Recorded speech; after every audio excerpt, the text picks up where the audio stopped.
देखिए, जब भी हम लोग ना मेंस आंसर राइटिंग की बात करते हैं तो हमारा, मैं बार-बार पहले भी इसके ऊपर कई बार वीडियो बना चुका हूँ कि हमारा मेजर फोकस होता है कि हम लोग कैसे जो है अपने, हम बच्चे कई बार कहते हैं कि हम अच्छे आंसर नहीं लिख पाते हैं ना, और हमें आंसर राइटिंग नहीं आती।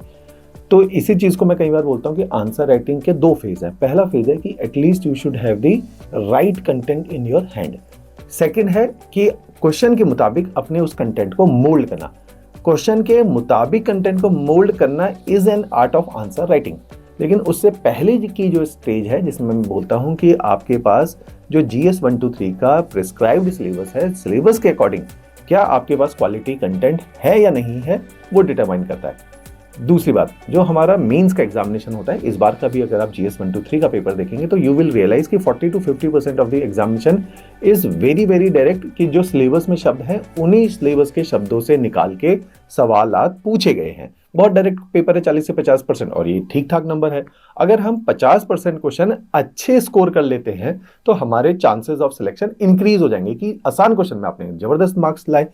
इन्हीं आसान क्वेश्चन के लिए मैं पहले भी इस बुक को प्रमोट किया है, हमने निकाली है एक मेंस क्वेश्चन बैंक। इसकी ब्यूटी क्या है, जैसे इस बार ना मैं आपको एग्जांपल देता हूं। आप जीएस 1 में जाना और इसमें इस मेंस क्वेश्चन बैंक में, जो कि ऑलरेडी इस बार पेपर हो चुका है, और ज्योग्राफी के क्वेश्चन इसमें से पढ़ना, और जो पेपर में आए हुए क्वेश्चन हैं जैसे मैकेनिज्म ऑफ इंडियन मानसून है ना, फ्लड प्रोन एरियाज की बात करी है, डिजास्टर मैनेजमेंट के डोमेन में स्टैम्पीड एक डिजास्टर आया था, इसमें से आए हुए सवाल है। जीएस 2 के अंदर डायरेक्टली इंटरनेशनल रिलेशन में मैंने कई बार एग्जांपल दिया, पॉलिटी और गवर्नेंस से तो आए ही हैं डायरेक्ट, इंटरनेशनल रिलेशन से डायरेक्ट सवाल आए हैं, नेम और उसकी सिग्निफिकेंस इस बार पूछा गया। ऐसे ही गुजराइल डॉक्ट्राइन इसमें पूछा गया, एज इट इज इसके अंदर है। जीएस 3 के अंदर बहुत सारे, जैसे एनर्जी डोमेन से रिन्यूएबल एनर्जी के बारे में पूछा गया, ग्रीन टूरिज्म के बारे में पूछा गया है ना, नेचुरल टूरिज्म के बारे में पूछा गया। ऐसे ही अगर हम देखेंगे वेटलैंड्स के ऊपर, रामसर वेटलैंड के ऊपर क्वेश्चन था, एज इट इज इसके अंदर क्वेश्चन था।